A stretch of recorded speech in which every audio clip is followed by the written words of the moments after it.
नमस्कार, मैं हूं आपके साथ आरती पाठक। आज रात भारत एक्सप्रेस पर 10 बजे जुड़िए मेरे साथ हमारे खास शो टॉप एंगल में, जहां पर हम आपको बताएंगे दुनिया की बड़ी खबरें, उनके पीछे की समझ और उनके पीछे की असली खबर।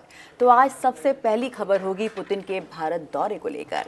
तो भारत रूस की दोस्ती का टॉप अप प्लान अब पहले से कहीं ज्यादा बड़ा, मजबूत और रणनीतिक हो चुका है। पुतिन के भारत दौरे ने इस रिश्ते में वो नई ऊर्जा डाल दी है जिसे पूरी दुनिया बहुत ध्यान के साथ देख रही है। और ये साझेदारी आने वाले वर्षों में भारत की सुरक्षा, टेक्नोलॉजी ट्रांसफर और सैन्य स्वावलंबन को एक बिल्कुल नई दिशा दे सकती है। तो लंबी दूरी की मिसाइल प्रणालियों से लेकर अत्याधुनिक फाइटर जेट्स, ज्वाइंट प्रोडक्शन और नेवल अपग्रेड तक कई ऐसे समझौते हैं जो भारत को एशिया प्रशांत क्षेत्र की शक्ति समीकरणों में और ज्यादा प्रभावशाली बना देंगे।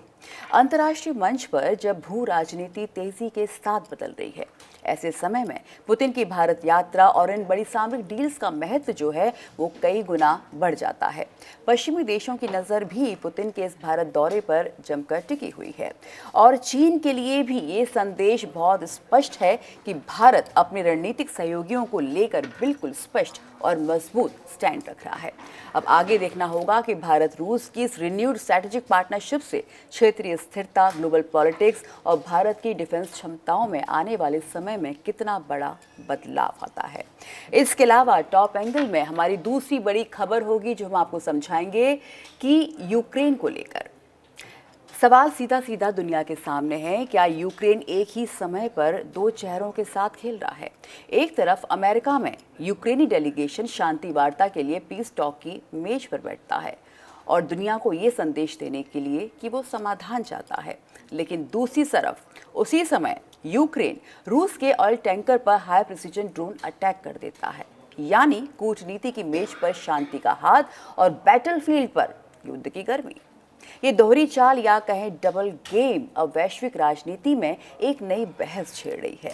क्या ये दबाव की रणनीति है? क्या ये अमेरिका को दिखाने का प्रयास है कि यूक्रेन अभी भी हाई रिस्क मोड में है, या फिर रूस को संदेश है कि युद्ध खत्म नहीं हुआ है, चाहे बातचीत की तस्वीर कुछ भी दिखाए? लेकिन अब सबसे बड़ा सवाल कि इस डबल गेम का असर क्या होगा? पीस टॉक की विश्वसनीयता पर, अमेरिका रूस यूरोप के समीकरणों पर और यूक्रेन की अपनी रणनीतिक साख पर, क्योंकि दुनिया देख रही है कि विरोधाभास अब किसी से छुपा नहीं है।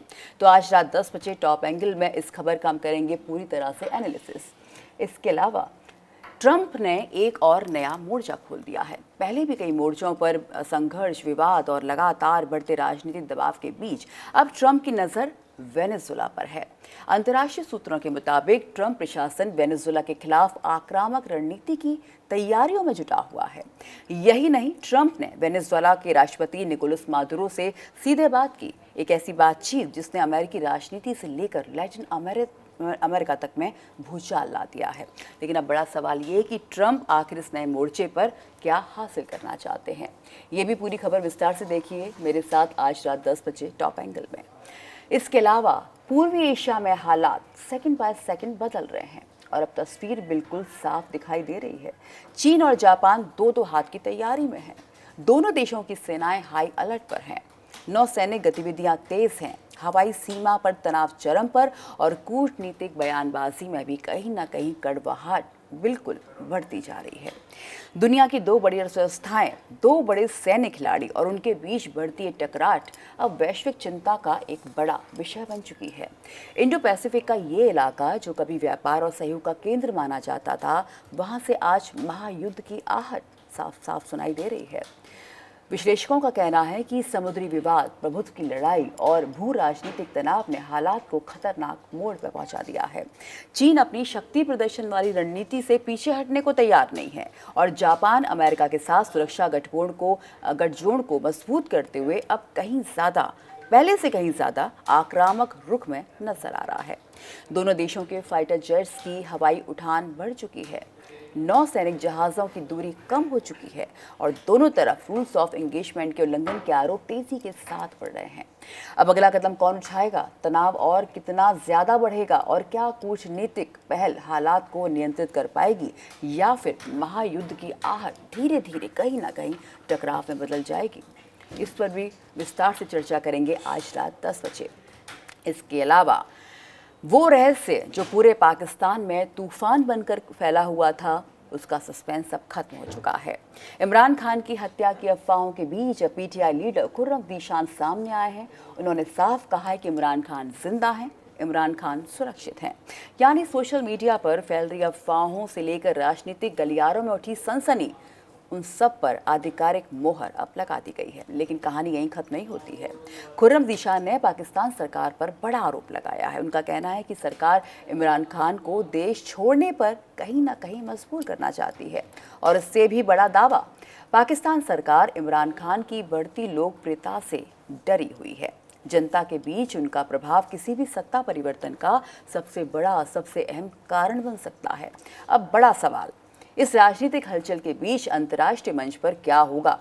पड़ोसी मुल्क भारत के लिए स्थिति कितनी संवेदनशील है, इस पर भी हम विस्तार से चर्चा करेंगे अपने खास शो टॉप एंगल में। इसके पीछे की असल खबर क्या है, इसकी वजह क्या है, उस पर भी खुलकर होगा एनालिसिस।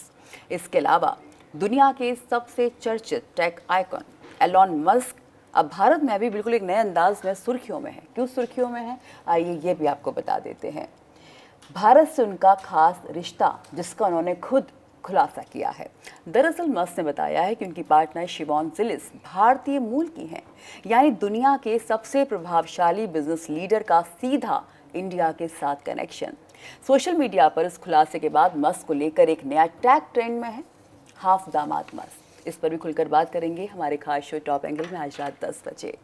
वैसे दुनिया भर में लोग इस खुलासे को मस्क का इंडिया कनेक्शन कह रहे हैं। और फिलहाल मस्क का ये हाफ दामाद अवतार सोशल मीडिया से लेकर कॉर्पोरेट कॉरिडोर तक हर जगह चर्चा का सबसे ज़्यादा हॉट टॉपिक बना हुआ है।